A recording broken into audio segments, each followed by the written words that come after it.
નમસ્તે વિદ્યાર્થી મિત્રો, આજનો આપણો વિષય છે વાણિજ્ય વ્યવસ્થા અને વાણિજ્ય વ્યવસ્થામાં આપણે છઠ્ઠું ચેપ્ટર ભણીએ છીએ. આજનો આપણો ટોપિક છે ભાગીદારી પેઢી અને કંપની વચ્ચેનો તફાવત.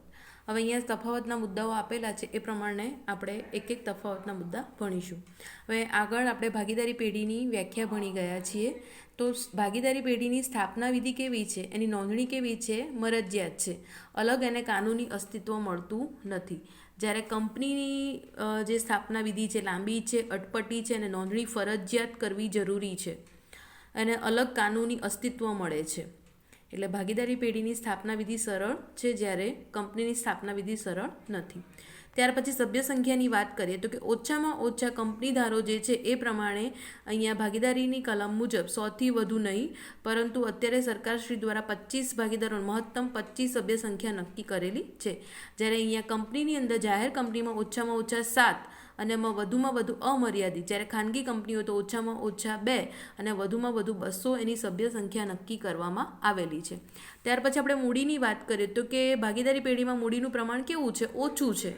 કારણ કે બધા ભાગીદારો કેટલા ભાગીદારો મળીને મૂડી મેળવશે એટલે પ્રમાણ ઓછું હોય છે. જ્યારે અહીંયા જે પણ મૂડી મેળવવામાં આવે છે એ ખાસ કરીને શેર બહાર પાડી મોટા પાયા પર મૂડી મેળવી શકાય છે.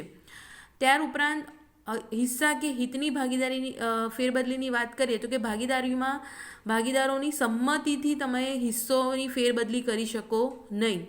બરાબર. આ સિવાય ભાગીદારી કરીશ એમની માટે તમારે એની પરવાનગી લેવી જરૂરી છે.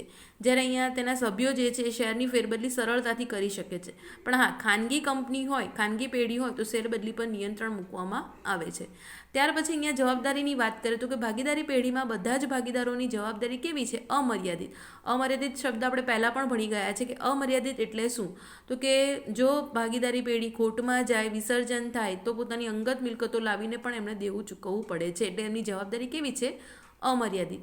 જ્યારે જો કંપનીના પ્રકારોની અંદર આપણે એક પ્રકાર એવો ભણી ગયા કે મર્યાદિત જવાબદારીવાળી કંપની, તો એમના દેવા માટે એમના શેર હોલ્ડરો વ્યક્તિગત રીતે જવાબદાર નથી. એમણે શેર ખરીદેલા છે એ શેર પૂરતી જ એમની જવાબદારી હોય છે.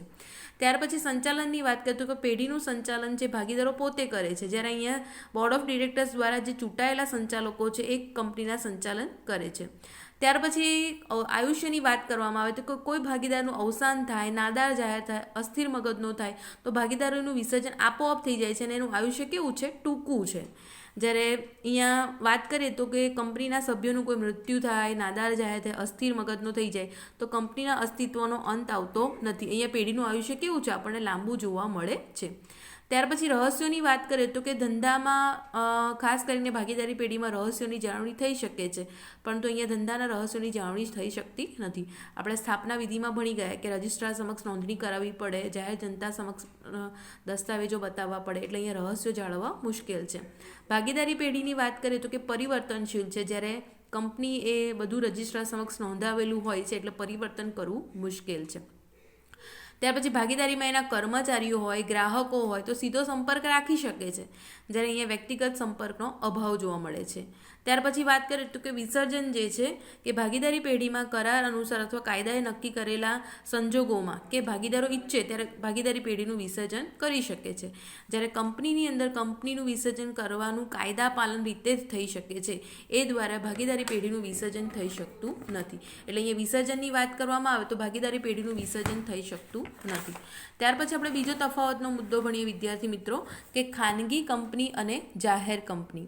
હવે ખાનગી કંપનીની પણ આપણે આગળ વ્યાખ્યા ભણી ગયા છે કે ખાનગી કંપની અને જાહેર કંપની કોને કહેવાય. તો કે ખાનગી કંપનીમાં ઓછામાં ઓછી 2 વ્યક્તિ હોય અને વધુમાં વધુ જે કહેવાય છે સભ્ય સંખ્યા ઓછામાં ઓછી 2 અને વધુમાં વધુ 200. જ્યારે જાહેર કંપનીમાં ઓછામાં ઓછી 7 અને વધુમાં વધુ કોઈ નિયંત્રણ નથી. ત્યાર પછી છે શેરની ફેરબદલી.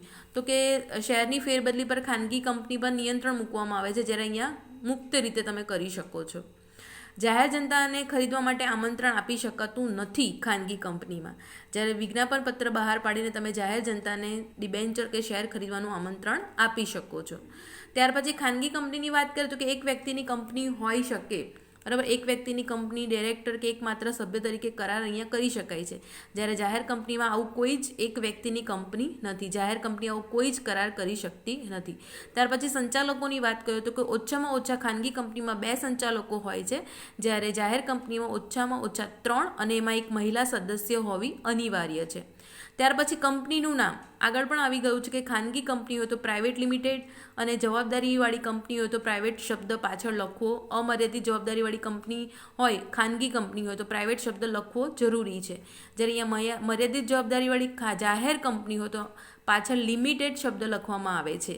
એટલે કે અહીંયા લિમિટેડ LTD, જ્યારે અહીંયા છે PVT પ્રાઇવેટ લિમિટેડ, કંપનીના નામની પાછળ લખવું જરૂરી છે. ત્યાર પછી જો નિયમનપત્ર, તો કે નિયમનપત્ર તૈયાર કરી રજિસ્ટર સમક્ષ નોંધણી કરાવવી ફરજિયાત છે. ખાનગી કંપનીમાં નિયમનપત્ર તૈયાર કરવું જરૂરી છે. જ્યારે જાહેર કંપનીની અંદર નિયમનપત્ર તમે તૈયાર ન કરો તો એવા સંજોગોમાં કંપની પરિશિષ્ટ અમાં દર્શાવેલું હોય એ પ્રમાણે તમે નમૂનાનું આર્ટિકલ આપોઆપ લાગુ પડી જાય છે. ત્યાર પછી છે કે લઘુત્તમ ભરણાની જોગવાઈ અહીંયા ખાનગી કંપનીમાં નથી. ઓછામાં ઓછી કેટલી મૂડી હોવી જોઈએ લઘુત્તમ ભરણું, એની કોઈ અહીંયા જોગવાઈ કરવામાં આવી નથી. જ્યારે જાહેર કંપનીમાં લઘુત્તમ ભરણું સત્તાવાર થાપણ જે તમારી છે એ લઘુત્તમ ભરણાની જોગવાઈ અહીંયા કરવી પડે છે.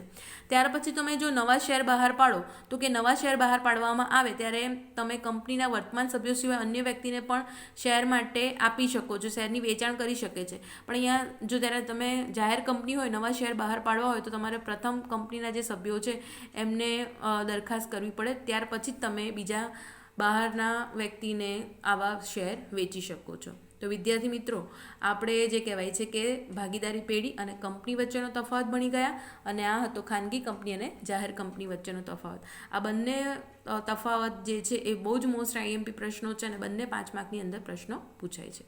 Okay, thank you.